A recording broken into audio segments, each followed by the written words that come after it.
Ya, shalom, kurang kencang sedikit. Tes, shalom, tes. Ya, shalom. Ya, saya sangat diberkati dengan lagu-lagu tadi, pujian saudara ya. Bahwa kita harus hidup ya, didasarkan oleh firman Tuhan. Ya, bahkan kita tidak boleh melakukan di luar tutur kata firman Tuhan. Artinya kita tidak boleh kompromi oleh dunia ini. Karena kompromi dengan dunia ini mengakibatkan kita tidak masuk ke dalam kerajaan surga. Ya, hari ini saya akan berbicara tentang walking after the Spirit atau berjalan menurut Roh Allah. Ya, tadi saudara atas belakangnya gelap masiannya. Jadi saudara sangat penting sekali. Mungkin kita berkata, Pak, apa sih pentingnya berjalan menurut Roh Allah? Bahkan kita mungkin jarang sekali dengar tentang khotbah demikian. Karena ini sangat penting saudara. Kita harus tahu orang pilihan Tuhan yang sudah diselamatkan. Kita harus tahu bahwa kita harus belajar mulai berjalan di dalam tuntunan Roh Kudus. Ya. Jadi dibaptis saja belum cukup. Mungkin banyak orang di luar sana mengatakan, Pak, saya sudah bertobat, sudah terima Yesus, sudah dibaptis, Pak. Cukuplah itu. Supaya kita diselamatkan, naik ke surga. Itu baru awal. Langkah pertama di dalam pertobatan. Tapi bagaimana nextnya? Ya, kita tidak tahu. Apakah hidup kita dipimpin oleh Roh Kudus? Yes, kita dibaptis, kita diberikan Roh Kudus. Untuk ada dalam hati kita, hidup kita. Tapi apakah kita juga hidup berjalan dituntun Roh Kudus? Yang penting saudara. Buat apa kita ada Roh Kudus tapi kita berjalan untuk flesh dunia? Jelas sekali. Roma 8:1 katakan, therefore there is no condemnation for those who are in Christ Jesus. Tidak ada lagi penghukuman ya bagi mereka yang di dalam Kristus. Tapi ini belum selesai. Yang asli adalah yaitu yang tidak berjalan menurut daging tapi menurut roh. Jadi kalau kita menurut roh, kita tidak ada lagi penghukuman ya. Tapi kita tidak ada lagi penghakiman, tapi kita akan diterima Tuhan di surga nanti. Ya kan nanti saya jelaskan lengkapnya, judgment seat of Christ. Kita akan mengalami penghakiman takhta Kristus. Ini bukan penghukuman, penghakiman untuk menentukan ya upah kita selama di dunia. Upah kita beda-beda saudara. Jemaat yang pasif ya kan, atau yang aktif cari jiwa, ibadah sungguh-sungguh itu lain semua. Jadi kita tuh di dunia ini akan menerima upah nanti pada saat rapture itu berdasarkan perbuatan kita. Jadi kita kalau di gereja sungguh-sungguh cari jiwa, nyanyi sungguh-sungguh, dengarkan sungguh-sungguh, lakukan firman, maka upah kita besar di surga. Tapi bagaimana orang yang tidak dalam Tuhan, tidak kenal Yesus, dia akan mengalami the great white throne judgment. Artinya apa? Penghakiman takhta putih bagi orang yang tidak kenal Tuhan atau menolak Yesus akan masuk ke situ semua. Nanti di sini tentukan berat ringannya hukuman. Sama-sama masuk di neraka, itu juga ada berat entengnya. Jadi penghukuman di neraka nanti ada berat, ada level-levelnya. Nggak mungkin kita nyolong ayam, divonis seperti orang korupsi 7 triliun. Nggak mungkin. Jadi ada level-levelnya penghukuman. Juga di surga nanti, yang masuk ke surga, juga ada level-level upahnya. Maka kejarlah harta di surga, upah di surga, bukan di dunia ini. Dunia akan kita tinggalkan semua, saudara. Udahlah, jangan mikir dunia lagi. Kita asal cukup makan, hidup, makan pakai cukup. Udah, kita pikirkan Tuhan. Kita mau kaya kayak apapun, tetap mati juga. Tapi yang penting setelah kita mati, menghadap penghukuman, pengadilan, dan penghakiman, apa yang kita bawa? Nah, itu yang penting, saudara. Nanti kita bahas semua. Dan banyak orang, ada orang milih dunia atau milih Yesus. Nah ini nggak bisa dua-duanya. Namanya kompromi. Mau Yesus, Yesus sungguh-sungguh. Mau dunia, dunia sungguh-sungguh. Nggak apa-apa sekalian. Nggak bisa kita mau dunia, kita mau diterima di dunia. Ya, tapi kita juga mau diterima Yesus. Nggak bisa saudara. Ya. Dan kompromi ya. Dan kita tinggalkan semua worldliness. Semua dunia, kedagingan kita. Tinggalkan semua. Untuk mengejar surga nanti. Upah kita di surga. Ya, ini sudah ada masuk ke surga, masuk ke dunia banyak caranya, banyak nikmatnya, ya kan? Cinta akan harta kekayaan, cinta akan kesenangan, cinta akan terkenalan, ketenaran, orang wajar kehormatan, ketenaran takhta, ya kan? Cinta apalagi kekuasaan, banyak kemewahan, banyak kenikmatan dunia ditarik kita, tapi hanya satu jalan ke surga adalah cinta Tuhan. Cinta Tuhan, tidak ada jalan lain kecuali satu jalan, cinta Tuhan, ya. Nah, kita bagaimana cinta Tuhan? Itu ada buah roh kasih, ya kan? Sukacita dan seterusnya semua itu adalah visa kita atau paspor kita untuk ke City of Gold, Yerusalem baru. Ya, tapi kalau gimana kalau orang tidak punya kasih, tidak punya buah-buah roh, ya kejar dunia, dia akan berakhir seperti orang kaya yang masuk neraka, Lazarus masuk, yang miskin masuk ke surga. Ya, jadi ingat, pelajaran di sini sangat penting. Saya tidak khotbah tentang berkat, tidak tentang mujizat. Karena berkat mujizat secara otomatis akan mengejar kita, mengikuti kita kalau kita mencari Tuhan, firman Tuhan dengan segala kebenarannya. Karena kita ada anak-anak Allah. Bapak tahu apa yang kita butuhkan. Itu penting. Jangan kejar harta, jangan kejar kekayaan, jangan kejar kedudukan, posisi, jangan, nggak usah. Kejarlah Tuhan saja. Maka semua yang kita butuhkan, Tuhan akan tambah-tambahkan. Dan itu akan membawa kita kepada kebahagiaan yang sejati. Kita mulai. Pertama, tadi ya, Roma 1, 8 ayat 1. Saya kasih bahasa Inggris lebih lengkap, karena bahasa Indonesia nggak lengkap. There is therefore now condemnation to them which are in Christ Jesus. Tidak ada lagi, seperti yang ini, ada lagi penghukuman bagi mereka yang ada di dalam Kristus Yesus. Apa arti dalam Kristus Yesus? Yaitu orang yang tidak berjalan menurut daging, tapi menurut roh. Not after the flesh, but after the spirit. Jadi kalau kita berjalan dalam flesh, menikmati daging kita, duniawi, kompromi, ya kan? Kita suka hura-hura yang gak karuan, dan kita tidak mengasihi sesama. Kita punya berjalan memenuhi keinginan mata, keinginan daging, dan keangkuhan hidup. Nah, sudah, kita akan mengalami penghakiman dan penghukuman di dalam takhta putih. Ya. Kita lihat Roma 8, ya kan? Ayat 14-18. Semua orang yang dipimpin roh Allah adalah anak Allah. Jadi kalau kita dipimpin roh Allah, berjalan menurut roh kudus, roh Allah, kita disebut anak-anak Allah. Tapi kalau kita masih berikan dunia, ya, ambisi, cari ketenaran, kekayaan, ya, kehebatan, cari kehormatan, ketenaran, banyak view-nya di YouTube, di Facebook, itu saudara bukan anak-anak Allah, tapi anak dunia. Kalau saudara mencintai dunia, ya, keinginan mata, keinginan daging, keangkuhan hidup, ya, jadi bukan, ya. Sebab kamu tidak menerima roh perbudakan yang buat kamu jadi takut lagi, tapi kamu telah menerima roh yang menjadikan kamu adalah anak Allah. Oleh roh itu kita berseru, ya Aba, ya Bapa. Kalau kita dalam Roh Kudus, kita anak Allah, kita bisa memanggil Bapak di surga itu Bapak kita. Oh saudara, kalau kita punya Bapak di surga itu enak sekali. Ya kan, diberi kunci kita surga. Apa yang kita ikat di dunia, ikat di surga. Apa yang kita lepas di dunia, lepas surga. Lepas berkat, lepas kesembuhan. Semua terikat di dunia. Ya. Nah, kita akan nanti mengalami perjamuan kandang domba di surga nanti. Kita akan seperti anak dan Bapak. Kita mungkin di sini tidak punya orang tua, atau mungkin orang tua mengabaikan kita. Tuhan menantikan kita untuk diakui, engkau anakku. Ya kan? Engkau anakku, dan dikasih banyak kemuliaan, ya kan? Roh itu bersaksi bersama dengan roh kita. Ini roh kudus, ini roh kita, ya. Bahwa kita adalah anak-anak Allah. Sudah disebut lagi. Kalau kita berjalan dalam roh, menurut roh kudus, menurut firman Tuhan, maka kita disebut, kita adalah anak-anak Allah. Dan jika kita adalah anak, maka kita juga adalah ahli waris. Wah, enak lagi saudara. Aduh, kalau kita jadi anak Allah, hidup benar dan firman Tuhan, itu Roh Kudus, kita jadi ahli waris.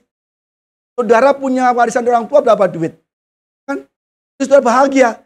Tapi kita diwarisi apa yang ada di surga. Segala di surga kita diberikan untuk kita. Hidup di dunia nggak lama. Pertahankan iman kita. Hidup dalam firman Tuhan. Jangan sampai kita cinta dunia. Kita rugi, kita kehilangan warisan surga, saudara. Ya, maksudnya orang-orang yang berhak menerima janji-janji Allah. Kita berapa banyak janji-janji Allah ribuan di Alkitab ini. Saudara nggak pernah mengerti. Kalau saudara nggak baca Alkitab. Baca Alkitab ini berisi janji-janji yang saudara perlukan. Baik di dunia maupun di surga nanti. Saudara, bacalah Alkitab. Janji-janji apa? Yesus memberikan keselamatan, penolong, memberikan hidup berkelimpahan dalam segala hal. Tapi kita tidak pernah menikmati janji-janji Tuhan. Kenapa? Kita masih hidup dipimpin oleh flesh. Baca Bible aja ngantuk terus. Kan? Doa juga nggak pernah. Baca atau nggak pernah. Baca Alkitab. Setiap saya khotbah, saya selalu katakan baca Alkitab. Baca Alkitab. Ini adalah password PIN kita untuk menuju berkat Tuhan. Tapi kita nggak mau baca Alkitab, saudara. Ya. Yang menerimanya bersama-sama dengan Kristus, yaitu kita yang menderita bersama-sama dengan Dia, dan kita dipermuliakan bersama-sama Dia. Kalau kita mau menderita bagi Tuhan, menderita bagi nama Tuhan, menderita bagi penginjilan, menderita karena kita melakukan kebenaran, menderita karena kita berjalan bersama Roh Kudus, itu kita akan dimuliakan bersama-sama dengan Tuhan. Kita nggak mau menderita, saudara. Kita pelayanan milih-milih, ibadah pun milih-milih, ya kan? Yang enak, yang nyaman. Ya di sini nggak enak, khotbahnya dosa terus. Kita cari yang khotbahnya berkat, mujizat, ya kan, pemulihan, restorasi. Itu menarik, saudara, kesembuhan. Tapi saudara nggak mau menderita. Mau mendengarkan firman yang mungkin mengajar kita. Ya, nggak ada bapak yang nggak mengajar anaknya. Bapak sama mengajar anaknya. Saya tanya nih, kalau anak kita nakal diajar nggak? Diajar supaya apa? Benar. Nggak ada bapaknya, anaknya nakal, nonjok orang. Bagus nak, besok tonjok lagi. Besok lawan lagi. Nggak pernah. Jadi kita, bapak di surga juga demikian. Kita dihajar, ditegur ya, oleh firman Tuhan. Kita harus sabar menerimanya.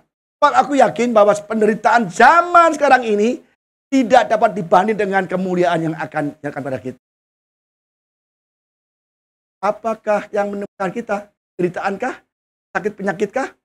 Aku yang kemarin gimana lagunya tuh? Lupa lagi.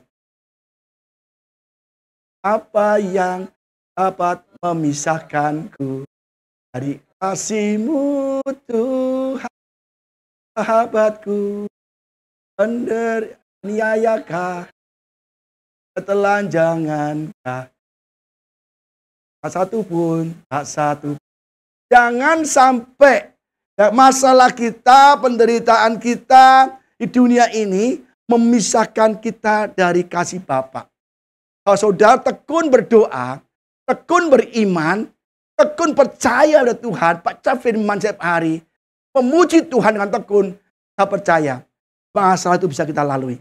Tuhan tahu. Segala orang, semua orang yang dipilih Tuhan, yang dikasih Tuhan, Tuhan masukkan ke dapur api. Ingin tahu, apakah kau mengasihi aku di tengah-tengah penderitaanmu? Apakah kau mengasihi aku dengan pergumulanmu? Apakah kau mengasihi aku tengah tekanan hidupmu? Kita diuji, saudara. Bisakah kau nyanyi waktu kamu menderita? Bisakah kau baca firman ketika kamu menderita? Bisakah kau beribadah? Oh enggak. Susah sekali. Bagaimana kalau kita menderita bisa susah? Tidak bisa, saudara. Ya. Jadi kalau kita tahan menderita, dianiaya orang, diserang orang, udah jangan balas, udah biar aja. Yang jangan sampai sendiri. Kita diserang orang, ya sudah. Terima aja. Penderitaan kita, ya, itu tidak sebanding dengan apa yang kita terima kelak. Paulus kayak apa? Itu murid yang paling menderita.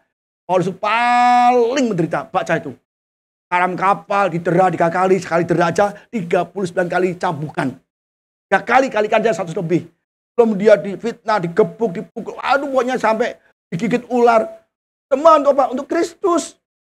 Waduh, itu Paulus saya percaya dia punya 5 mahkota di surga. Ya. Jadi kita harus benar-benar bekerja keras. Justru kita sekarang ini kalau menderita, kita akan diuji Tuhan. Supaya Tuhan menentukan upah kita besar berdasarkan apa yang kita lakukan. Ya kan? Kemuliaan Tuhan akan diberikan, nyatakan kepada kita. Kapan itu? Kapan? Saat rapture. Rapture terjadi, dunia dihukum, kita di surga diberi upah sesuai dengan perbuatan kita. Ya. 1 Tesalonika 4 ayat 13 sampai 18. Selanjutnya kami tidak mau saudara-saudara bahwa kamu tidak mengetahui tentang mereka yang meninggal supaya kamu jangan berduka cita seperti orang-orang lain yang tidak punya pengharapan. Paulus nggak mau tahu, yang nggak mau kita nggak tahu. Paulus pengen kita tahu bagaimana nasib orang yang meninggal. Dulu saya sering ditanya pendeta juga, Pak, tahu nggak Pak ya, teman kita yang meninggal sekarang di mana ya? Orang yang meninggal dari zaman Bung Karno, sekarang berapa juta orang, itu pernah semua. Kan? Nah, kalau orang itu di dalam Tuhan, ya, itu kita tidak usah berduka cita. Karena mereka hanya tidur sementara. Dan dia akan dibangkitkan, menerima kemuliaan. Kita baca lagi. Karena jika kita percaya bahwa Yesus telah mati dan telah bangkit, maka kita percaya juga bahwa mereka yang telah meninggal dalam Yesus, who live in Christ, ya, no condemnation, ya. Telah dalam Kristus Yesus, dalam Yesus akan dikumpulkan Allah bersama-sama dengan Dia. Jadi kalau kita, ya, sudah atau saudara kita, orang tua kita mati, meninggal di dalam Kristus Yesus, itu lebih baik. Karena akan dibangkitkan, dibawa ke surga. Kita nggak usah berduka, kelak kita akan ketemu lagi, saudara. Ya, dalam Kristus, ya. Maksudnya harus di dalam Kristus. Kalau mungkin lebih baik di dunia menderita. Kalau orang di dunia menderita, kekurangan, kemiskinan, sakit penyakit, ditolak orang, tapi dia di dalam Kristus Yesus, saya kira mati lebih baik. Karena di surga nggak ada air mata. Dan semuanya kemuliaan Tuhan. Kan, maka apa kata Paulus? Ya, mati bagiku adalah keuntungan. Mana ada orang dunia mati keuntungan rugi, meninggalkan harta banyak. Kalau dunia mau nggak mati, enak aja, rumahku besar, rumahku banyak, emasku banyak. Aku mati, siapa dia menikmati? Aku nggak mati, ingin 1000 tahun lagi hidupnya. Kan? Tapi bagi Paulus, aku mati adalah keuntungan. Kenapa keuntungan? Karena hidup untuk Kristus. Maka kalau kita hidup dalam Kristus, mati itu keuntungan. Bahkan yang mati saudara kita, orang tua kita, dia beruntung. Justru kita yang belum beruntung, masih berjuang di proses di dunia ini, menderita, aniaya, kekurangan, sakit penyakit. Saudara kita yang meninggal, itu beruntung. Kita bersama Kristus, gitu loh. Ya. Jadi jangan berduka. Maka Paulus mengiburkan jemaat Tesalonika, jangan sampai mereka nggak tahu kemana orang percaya mati. Ya. Karena jika kita percaya sudah tadi, dan ini kami katakan kepadamu dengan firman Tuhan. Paulus tidak mengatakan dari dalam dirinya sendiri, tidak mengira-ngira, tidak menduga, tidak menganalisa, tapi dia mengatakan dengan firman Tuhan. Kita yang hidup, yang masih tinggal sampai kedatangan Tuhan, kali-kali tidak akan mendahului mereka yang telah meninggal. Ya. Sebab pada waktu tanda diberi, pada waktu malaikat berseru dan sangkakala Allah berbunyi, maka Tuhan sendiri turun dari surga. Tuhan sendiri menjemput mereka. Dan mereka yang mati dalam Kristus akan lebih dahulu dibangkitkan. Mati dalam Kristus. Dibangkitkan, ya. Nah itu kita hidup yang masih tinggal akan diangkat bersama-sama dengan mereka. Jadi kubur terbuka semua. Kubur terbuka, ya kan? Terbuka. Dan kita yang masih hidup di tanah ini, di bumi ini, juga diangkat bersama yang mati tadi. Angkat semua, ya kan? Diangkat semua, kan? Dan mereka menyongsong Tuhan di angkasa, biarlah kita akan selamanya bersama dengan Tuhan. Karena itu hiburkanlah orang akan yang lain dengan perkataan ini. Kalau sudah mati, tenang aja lah, itu nggak mati, nanti ketemu lagi di surga.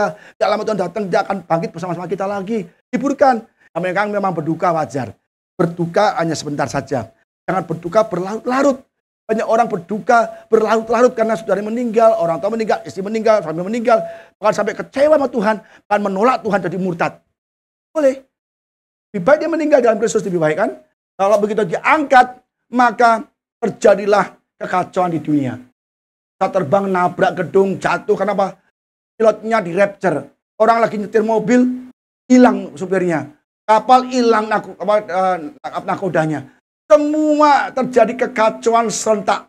Di bumi ini kan terjadi pesawat terbang jatuh semua. Nanti begitu kita rapture, menerima pahala upah di surga, di bumi terjadi kekacauan hebat. Tidak akan ada listrik lagi, saya percaya. Tidak akan listrik lagi. PLN semua hancur semua. Tabrak semua seperti sini. Makanan gak ada. Indomaret tutup semua. Bicara semua. Kita makan apa? Tidak ada orang bisa makan nanti waktu tribulasi. Gak ada makan. Kemana kita mau makan? Semua habis, hewan habis semua. Nanti akan ada makan orang. Itu ada di perjanjian lama. Saking kelaparannya, karena kota dikepung, maka orang makan orang. Dan kita akan terjadi, kita yang percaya Yesus diangkat Tuhan, menerima pahala, upah, mahkota. Tapi yang tidak percaya, dan orang dunia, orang Kristen yang tidak percaya, menolak Tuhan, tinggal di dunia, akan mengalami bencana-bencana yang luar biasa. Bencana. Mobil pada terlantar di jalan semua. Nggak ada bensin, nggak ada semua orang. Ada kacau semua. Kayak nanti melebihi 10 kali lipat kerusuhan Mei. Wah, ngeri saudara. Ngeri. Orang cari ke rumah-rumah, nggak cari makan doang. Wah, apa? Jadi lebih baik kita di dalam Kristus. Walaupun nggak enak Pak, bangun pagi baca firman. Nggak enak Pak, disakiti nggak balas. Nggak enak Pak, diserang kita nggak balas. Pak, nggak enak Pak, saya sakit sembuh. Itu hanya sementara saja. Kita memandang yang nggak kelihatan. Karena penderitaan di dunia ini tidak sebanding dengan apa yang kita terima nanti. Saudara, ya, maka hidup dalam roh. Apa arti hidup dalam roh? Ini penting sekali. Apa arti hidup menurut roh? Ya. Orang yang hidup menurut roh, dia terlihat dari tindakannya, kelakuannya. Dia ada buah-buah roh. Apa itu buah roh? Galatia 5, 22, 26. Tapi buah roh ialah kasih. Ya, kasih, pertama kali ya, ada 9 orang, ada buah roh, kasih. Kata kasih. Yesus melakukan kasih di yang pertama. Ya, kasih adalah arti apa, saudara? Mengasihi sesama kita. Ya, walaupun kita diserang orang, disakiti orang, ditolak orang, ya, dipukul orang, kita harus mengasihi mereka. Bukan berarti kita ditolak orang langsung kita tetap baik. Oh, jangan tinggalkan aku dong. Aku mau sama kamu. Enggak begitu. Kita kalau disakitin orang, kita mengasihi mereka dengan cara mendoakan mereka dan kita tidak usah membalas. Tidak usah kita ngemis-ngemis, jangan dong tinggalkan aku, jangan tinggalkan aku. Ya nggak apa-apa juga mereka membenci kita. Tapi kita cukup dengan berdoa untuk mereka, terus kita tidak usah membalas itu kasih. Kita mengasihi sesama kita, jangan mengasihi hanya orang kepada orang yang mengasihi kita. Apa upah kita? Kalau kita mengasihi orang yang mengasihi kita, nggak ada upahnya. Kasihlah semua orang, termasuk musuh-musuh kita, kasih mereka. Kalau kita kasih mereka, iblis kalah, tidak bisa ada celah. Kalau kita membalas, itulah iblis masuk. Nah, iblis tujuannya apa? Supaya kita membalas. Ya. Apa kata Yesus di salib? Waktu di atas kayu salib. Bapa, ampunilah mereka. Karena mereka tidak tahu apa yang mereka perbuat. Loh, imam-imam kepala, orang Farisi, ahli Taurat, orang-orang Romawi, dan orang-orang Yahudi sendiri. Itu menyalibkan Yesus, menganiaya Yesus. Apa kata Yesus? Bapa, ampunilah mereka. Wow, betapa besarnya kasih Yesus pada orang-orang yang melawan dia, menyalibkan dia. Kita gak disalib, gak disakiti, maunya berantem aja. Gak boleh saudara ya. Kasih. Kalau kita punya kasih, artinya kita adalah anak-anak Allah. Ya. Kedua, sukacita. Sukacita. Juga penting. Orang banyak sukacita kalau saat apa? Bahagia. Pengantin baru, punya mobil baru, punya motor baru, punya apalagi rumah baru, ya kan? Pokoknya promosi, macam-macam, ya. Bukan istri baru, bukan, nggak boleh ya. Semua baru semua ya. Terus saudara, istri baru nggak masalah kalau udah cerai, sudah mati kan pasangannya. Jadi saudara, kita bisa sukacita kalau dapat berkat, mujizat, kaya, duitnya. Itu adalah dunia, saudara. Di sini sukacita adalah dalam segala keadaan. Apa kata Paulus? Bersukacitalah senantiasa dalam segala keadaan. Itu kehendaki Tuhan untuk bersyukur. Saudara, jadi bersukacita sekalipun dia menderita. Banyak orang kalau sukacita dapat gaji naik mah gampang. Tapi kalau gaji naik sukacita itu hanya sementara. Nanti 2 bulan 3 bulan biasa lagi. Dan pengalaman sekali. Kita naikin gaji karyawan. Aduh, giat, terima kasih kerja giat. Itu pengeluaran naik, ya kan? Sama juga masih kurang. Jadinya lemes lagi. Jadi saudara, kita lihat Yusuf tuh loh. Dia jadi budak, nggak dibayar, sukacita. Apa buktinya? Kerjanya baik, dipuji bosnya. Berarti artinya dia sukacita, kerja dengan senang. Kalau kerjanya nggak senang, nggak sukacita, itu hasilnya jelek, saudara. Saudara juga demikian. Paulus sama Silas, lihat tuh. Dia diawasi dengan ketat oleh petugas keamanan, ya kan, oleh prajurit. Di penjara, dibelenggu, dan ditaruh di ruang paling tengah. Semua orang bisa melihat, dia nggak bisa kabur. Masih dijaga lagi. Bayangkan, dijaga ketat, dibelenggu, diikat kakinya, dimasukkan penjara, dikunci, dikembok, dijaga pasukan, dan di ruang tengah. Nggak bisa lari punya. Jangankan lari, berdiri pun nggak bisa. Apa dilakukan? Dia bersuka cita. Lalu Paulus dan Silas pada malam itu berdoa dan bernyanyi untuk Tuhan. Dengan suara lemas? Enggak. Dengan antusias.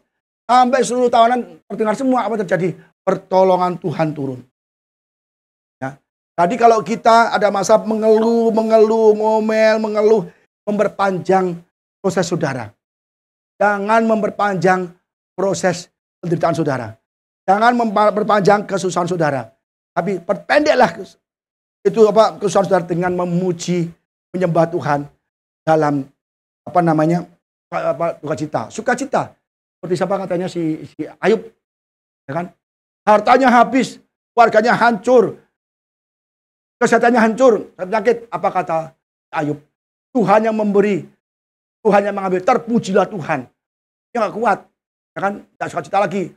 Lu udah laki-laki gak punya duit, udah kere lo, udah gak punya duit, anak mati semua, udah kere, sakit penyakit lagi, ya kan? Ngapain malu? Udah lu mati aja sekarang lu.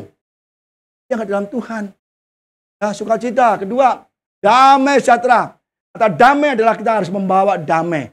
Ada kedamaian dalam hati kita dan kita akan membawa damai pada orang. Maka kita disebut anak-anak Allah.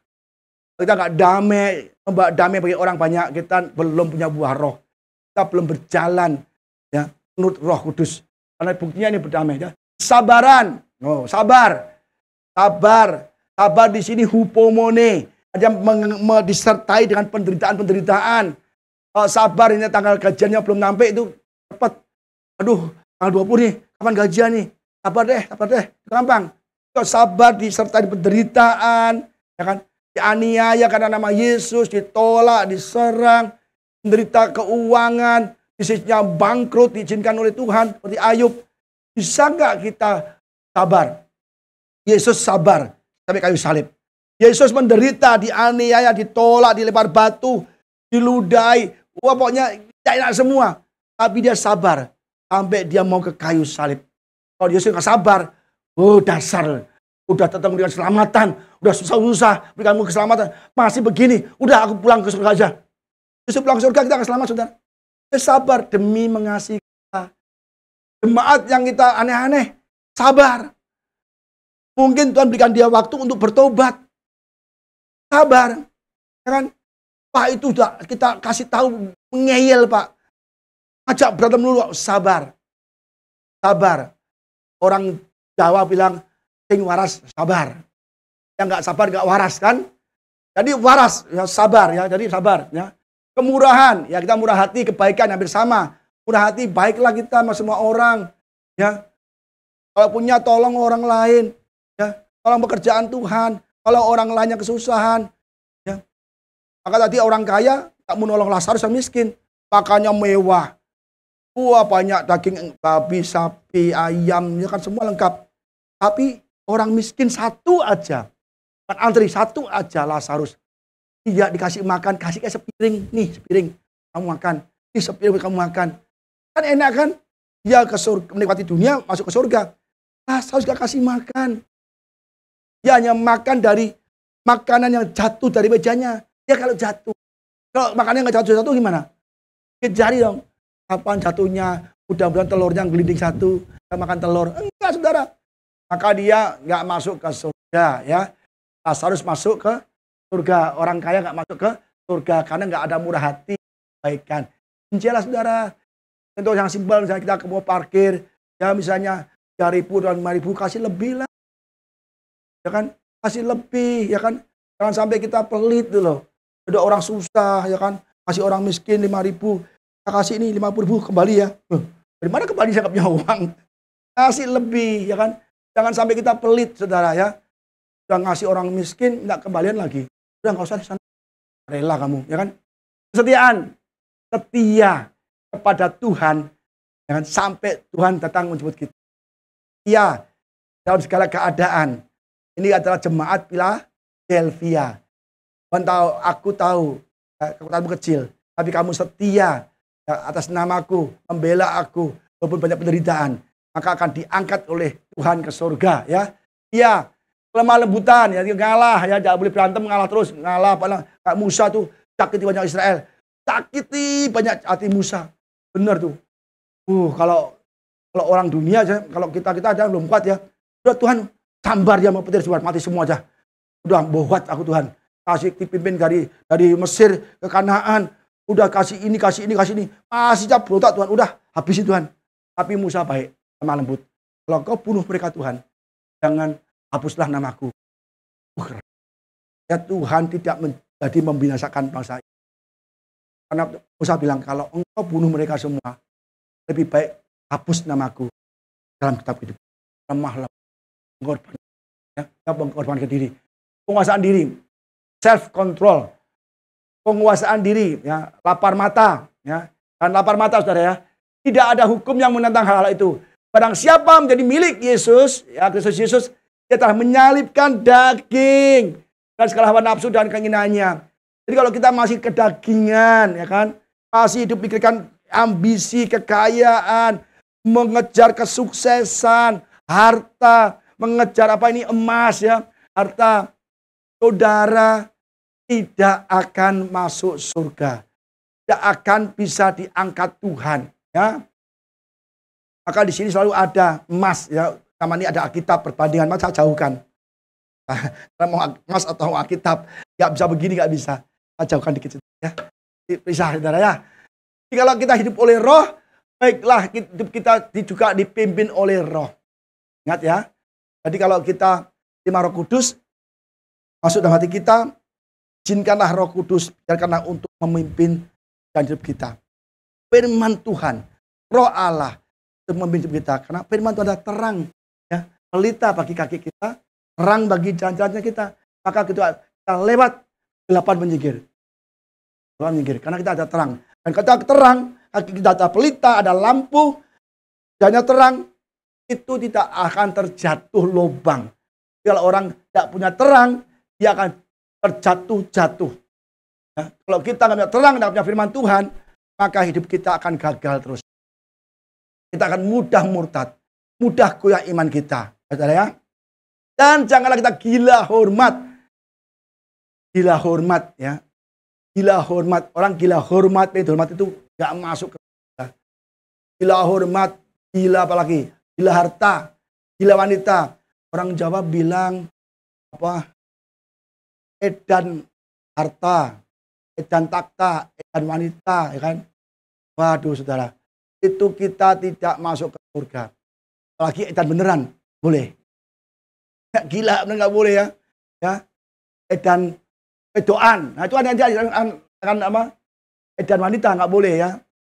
Edan apa harta, apa? Nggak usah, saudara ya. Janganlah kita saling menentang dan saling mendengki. Jangan mendengki. Jangan menentang ya. Itu kalau kita bukti bahwa kita hidup menurut Roh Allah.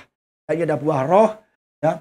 Dan kita itu paspor kita, bisa kita untuk menuju ke langit baru, bumi baru. Ya. Lukas 16 ayat 14 ya. Lihat saudara, seorang hamba tidak dapat mengabdi kepada dua tuan. Ya. Karena jika demikian ia akan membenci seseorang dan mengasihi yang lain. atau ia akan setia pada orang seorang dan tidak mengindahkan yang lain. Kamu tidak dapat mengabdi kepada Allah dan kepada Mammon. Semua itu didengar oleh orang-orang Farisi dan hamba-hamba uang itu, dan mereka mencemoohkan dia. Ini Yesus ngomong depan orang Farisi dan orang-orang yang hamba uang, cinta uang. Bukannya, ya Tuhan aku bertobat. Enggak, karena mereka mencemooh dia. Oh, kan? Aneh kan? Ditegur. Tidak boleh orang mengambil dari Tuhan. Kamu mengasihi satu dan tidak mengasihi yang lain. Dan janganlah cinta uang. Atau kepada Allah atau dengan Mammon. Tapi mereka bukan terima kasih, dinasihati, cemooh dia.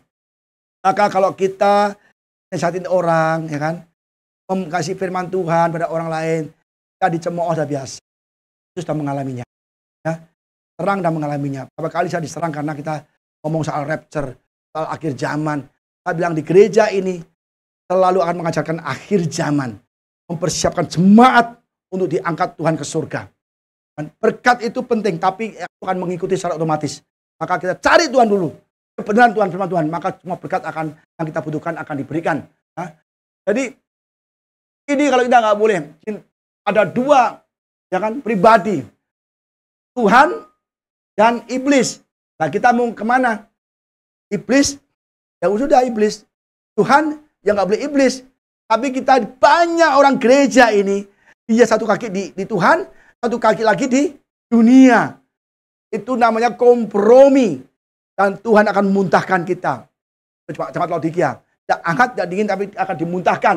Nah, kita mau ini, salib atau harta. Rumah, mobil, emas satu koper, dunia. Pilih mana, saudara? Atau Tuhan? Saudara, kalau emas, kekayaan, itu akan menikmati, betul. Tapi sementara. Dan semua akan membawa kita ke neraka. Tapi Tuhan, kita harus benar-benar menderita untuk Tuhan, penderitaan, proses. Gak apa-apa. Itu sementara waktu. Kita di dunia ini bukan rumah kita, saudara. Dunia ini adalah sementara saja untuk proses kita. Apakah kita layak ke surga atau ke neraka. Jadi di dunia ini kita proses. Proses untuk menentukan kita. Tuhan lagi seleksi kita di dunia ini. Seperti bangsa Israel di Mesir. Dari perbudakan dia keluar. Tidak langsung ke Kanaan. Ya kan? Maka diuji dulu padang gurun. Bumi ini padang gurun kita. Tapi ternyata 10 suku yang lahir di Mesir nggak tahan. Udah ada mujizat di Mesir 10 tulah. Ada mujizat yang besar di padang gurun. 40 tahun. Tiap hari Tuhan berikan mujizat kepada orang Israel. Tapi mereka tetap melawan Tuhan. Gak percaya pada Tuhan. Gak mau percaya buat Tuhan. Maka dihabisi semua di padang gurun. Kalau kita sudah diselamatkan dari perbudakan dosa, dibaptis, tapi kita tidak mau hidup, berjalan menurut roh Allah, roh kudus, kita juga akan dibasmi Tuhan, dimusnahkan. Melalui apa? Masa tribulasi. Dan diuji lagi. Kalau berjaya sadar, bertobat, saudara akan lolos. Tapi nyawa jadi tanggungan. Karena Tuhan tidak mau lagi mati untuk saudara. Engkau menolak kasih karunia, menolak salibku, menolak penderitaanku, maka sekarang engkau masuk tribulasi, engkau tentukan sendiri. Kau selamat, kamu harus mati jadi martir. Ya nggak, saudara? Nah, sekarang kita nggak usah jadi martir, hanya ke gereja, dengar firman Tuhan, ya hidup benar. Ya, maka lakukan yang benar di dunia ini, saudara. Jangan ke gereja pulang, masuk gereja, keluar gereja, gak setrikaan aja. Maju mundur. Tapi kita tidak pernah sungguh-sungguh dalam Tuhan. Kita rugi ibadah. Mendingan kalau saudara gak sungguh-sungguh ibadah, jangan ibadah sekalian. Sudah nikmati dunia. Oh, kita juga masuk neraka kok. Kalau mau ke gereja, serius. Sungguh-sungguh, jangan main-main. Ini ada pilihan, dunia atau Yesus. Uang, harta, atau firman Tuhan. Ternyata Yudas yang keliru. Yudas rela meninggalkan Yesus dan teman-temannya. Ya, murid Yesus. Di dalam persekutuan, last supper, perjamuan akhir, Yudas rela pergi meninggalkan Yesus. Meninggalkan ibadah bersama murid-murid yang lain. Untuk apa? Membikin kesepakatan untuk menyerahkan Yesus. Akhirnya dapat apa? Perak kan? Uang perak 30 keping perak. Tapi apa akhirnya? Yudas stres ketika Yesus disalib. Depresi berat. Dan akhirnya iblis memilih jalan keluar untuk bunuh diri. Iblis mencuri, membunuh, dan membinasakan. Yudas binasa karena uang. Jangan karena uang kita binasa. Kita diberkati Tuhan. Ya. Jangan sampai berkat itu menjadikan kita tamak. Tamak. Kan? Jangan. Saudara. Hal kecil lah kita persepuluhannya aja gimana. Apakah kita setia dengan Anda kita setia juga. Tapi apakah semua setia? Uji juga saudara. Kamu tak kasih naik pangkat, naik jabatan, naik gaji. Kamu tetap setia kasih persepuluhan. Itu akan terus dipromosikan Tuhan. Kamu setia dengan hal kecil, dengan hal besar. Tapi kalau aku naikkan kamu income, omset, gaji, posisi, tapi kamu tidak tahu berterima kasih. Sudah salah kita. Percuma. Ya. Jadi Tuhan juga tahu mana yang setia, mana yang nggak setia, mana cinta dunia, mana kompromi dengan dunia.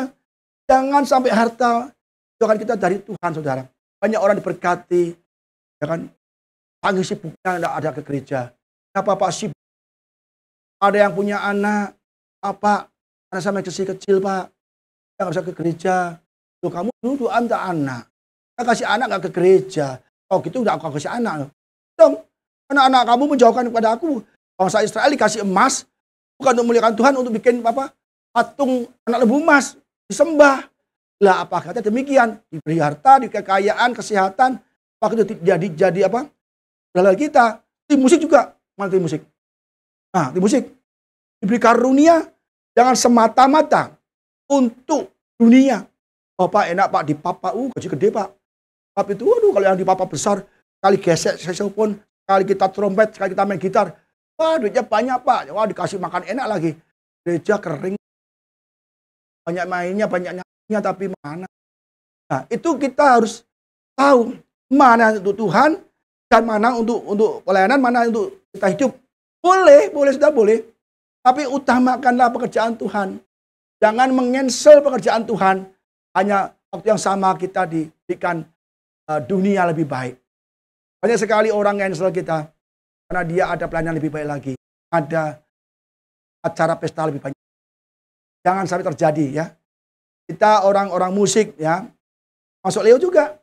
Jadi jangan sampai kita menggunakan karunia yang Tuhan berikan hanya untuk kepentingan pribadi, ya kan? Boleh, tapi juga ada untuk kepentingan Tuhan. Hidup itu tidak bukan hanya dari roti saja, roti boleh, tapi juga firman Tuhan. Ya, jadi ada yang bagian kita, bagian untuk tabur, bagian untuk dinikmati. Ya. Nah ini, maksudku ialah Galatia 18, hiduplah oleh roh, maka kamu tidak akan menurut keinginan daging. Kalau kita hidup dengan roh, berjalan dengan firman Tuhan tadi Pak, ku hidup, ya kan, tidak mau kompromi. Dan ada lagi lagu firman adalah menjadi dasarku untuk hidup.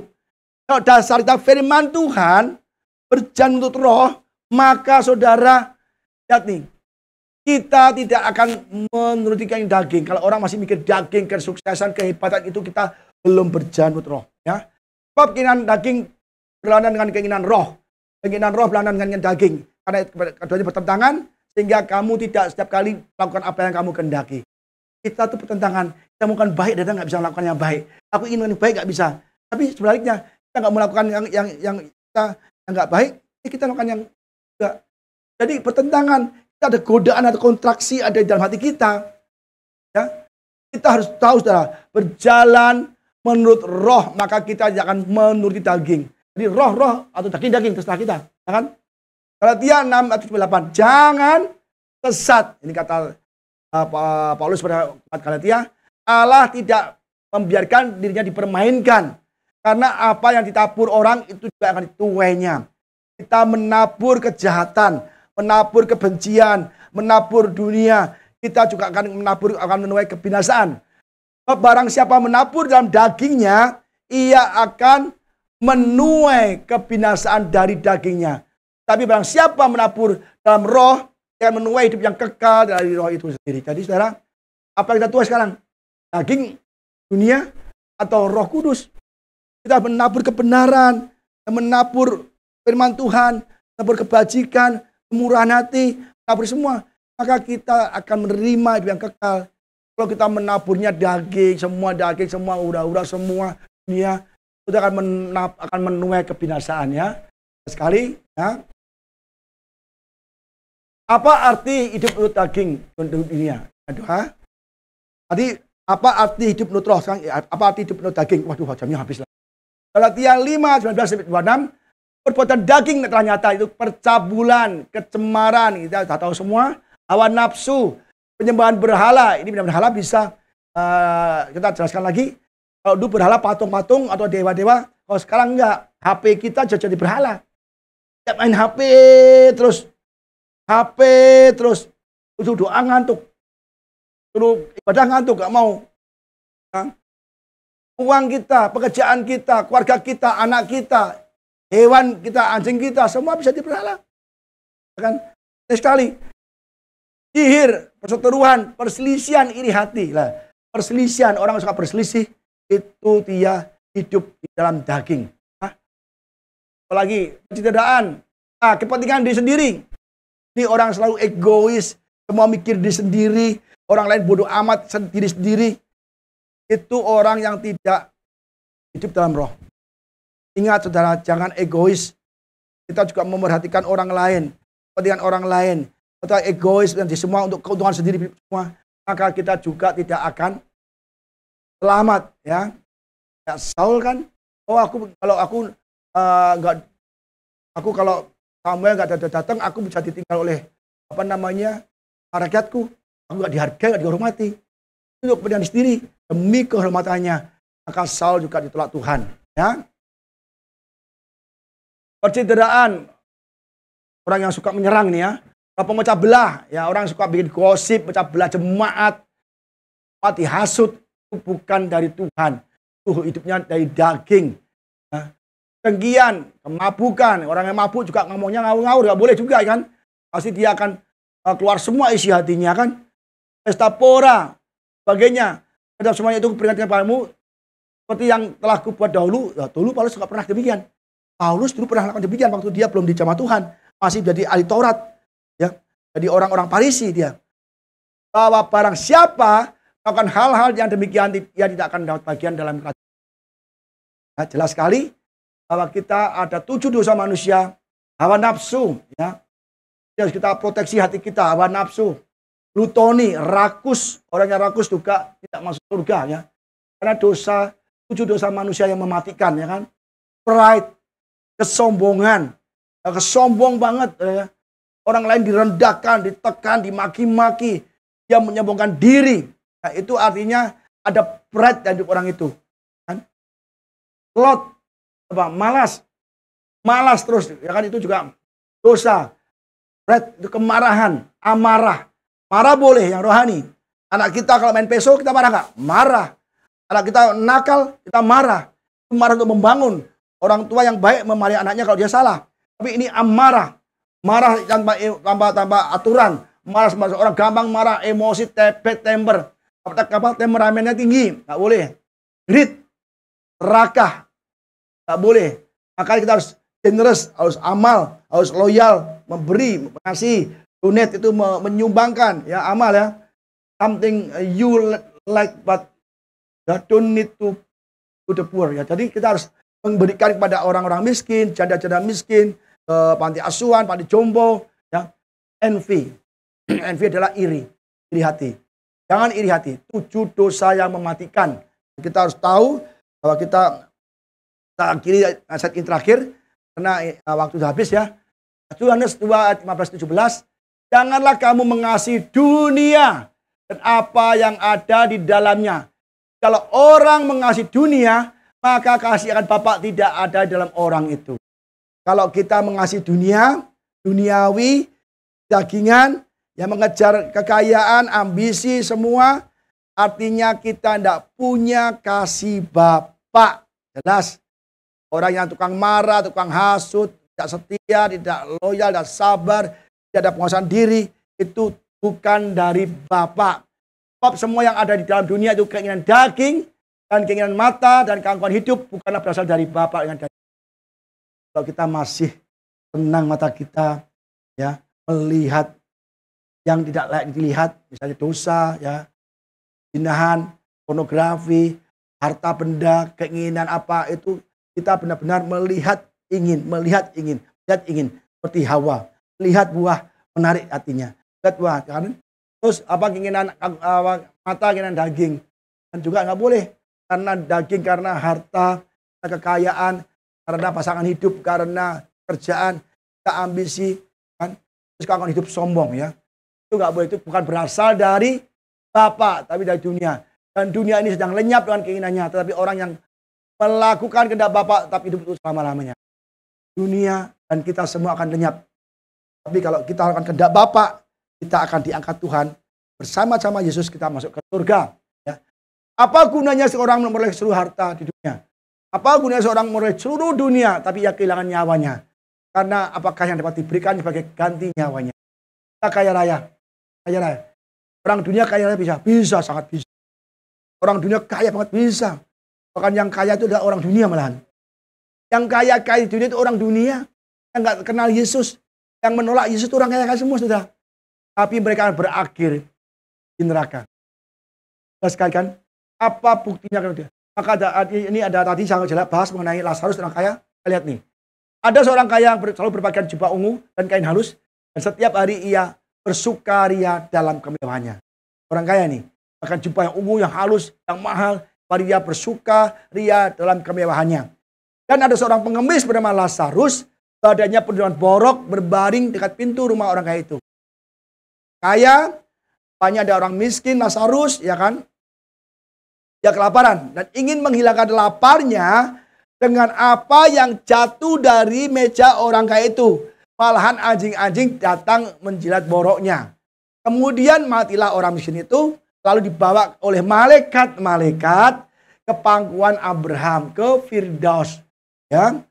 Orang kaya itu juga mati, lalu dikubur. Sementara ia menderita sengsara di alam maut, ia memandang ke atas dan dari jauh lihatnya Abraham dan Lazarus duduk di pangkuan. Beda kan? Dia menikmati kekayaan, tidak menggunakan kekayaan dengan bijaksana, sesuai firman Tuhan, hanya sementara. Mungkin 20 tahun, 30 tahun, dia menikmati kemewahan, makan enak. Tapi dia tidak memberikan orang miskin depan dia. Tapi apa akibatnya? Selama-lamanya. Enggak 2 tahun, 10 tahun, 100 tahun, selama-lamanya. Dia berakhir di neraka. Ya kan? Di Hades. Penyiksaan sementara kan. Dia masuk ke neraka. Tapi Lazarus, orang miskin, dia menderita di dunia juga hanya sementara waktu. 30 tahun, 20 tahun, tapi dia begitu mati, dia masuk ke surga, ke Firdaus. Ke Firdaus itu adalah sementara juga, nanti ke surga, untuk selama-lamanya. Selama mana? Surga atau neraka? Ada pada saudara pilihannya. Kalau saudara mau surga, diangkat Tuhan, kasih upah mahkota, bertahanlah dalam penderitaan. Bertahanlah dalam proses. Tetap beribadah sungguh-sungguh. Tetap memuji Tuhan. Menyembah Tuhan. Jangan sampai gugur iman saudara. Dulu Ibu Ida sudah khotbah berseri-seri. Falling away with. Berapa seri itu saudara? Saya ingat enggak? Saya lupa itu Pak. Makanya khotbah diulang-ulang terus. Dan kita tertanam. Tapi kita lakukan itu semua yang kita dengar. Yang kita dengar telinga, kita pikirkan, masuk dalam hati, kita lakukan. Kalau kita hanya seminggu sekali, lupa. Ya saudara, jadi kita harus benar-benar mulai. Ini baru pertama. Yang kedua adalah bagaimana kita berjalan menurut Roh Kudus. Yang untuk minggu depan. Ya saudara, mari tim musik siap. Ya, kita tidak bisa menahan saudara, karena kalau saya khotbah semua, ya jam 1 baru selesai. Tanpa disuruh akan pulang satu-satu. Lebih baik saya tahu waktu. Ya, saudara happy, menerima firman dengan happy juga kan. Ya, kita berdiri saudara, mari. Kita mulai hidup dalam firman Tuhan saudara ya. Saya minta jemaat GBI of Christ mulai belajar hidup, berjalan menurut firman Tuhan. Dipimpin oleh Roh Kudus. maka kita akan berakhir untuk selama-lamanya di kekekalan di surga yang akan kita nikmati kelak. Penderitaan yang sekarang ini tidak ada artinya dibanding kemuliaan yang kita terima di kekekalan nanti. Amin.